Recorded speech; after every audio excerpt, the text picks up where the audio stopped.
আজকে আমাদের স্কুলে এই মাটি ফুলদানিটা কালার করা ছিল। আমরা পুরাটাই নিজেরাই করেছি। কেমন হয়েছে কমেন্ট করে জানাবেন। হ্যালো এভরিওয়ান, আসসালামু আলাইকুম, welcome to my another new video. কেমন আছেন সবাই? আজকের ভিডিওটা কিন্তু অনেক ইন্টারেস্টিং। আর আজকের ভিডিও শুরুটা তো শুরু করে দিয়েছে আমার দুই মেয়ে, মাশাআল্লাহ। রামিসা রুমাইসার স্কুলের আর্ট অ্যান্ড ক্রাফট ক্লাসের জন্য ওদের মাটির ফুলদানি কালার করার কথা ছিল আজকে।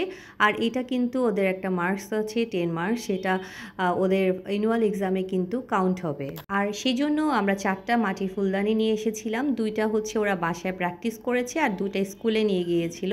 এই যে গতকাল রাতে, মানে আজকে সকালে যেহেতু ওদের ক্লাসে এটার করেছিল, আর এটা করেছিল গতকাল রাতে।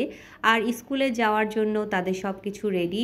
তারা এই 2টা ছিল আর কি মাটির ফুলদানি, যে 2টা তারা কালার করেনি।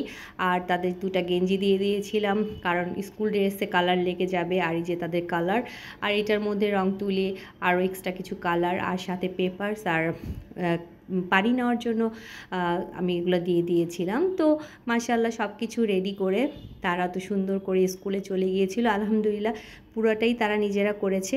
এই যে স্কুলে করা শেষ হয়ে আবার তারা দেখাচ্ছে, আর খুব ভালোই করেছে মাশাআল্লাহ। সবাই রামিসা রুমাইসার জন্য দোয়া করবেন, ভালো থাকবেন। আর এই ধরনের কাজ করতে পারলে কিন্তু আসলেও ভালো লাগে, আর ওরা অনেক মজা পায়। সো সবাই সবার বাচ্চাকে শুধু স্কুলের নয়, স্কুলের বাইরেও মাঝে মাঝে এরকম কালার করতে দিবেন। আমিও আমার বাচ্চাদেরকে দেই। তো সবাই ভালো থাকবেন। আল্লাহ হাফেজ, আসসালামু আলাইকুম।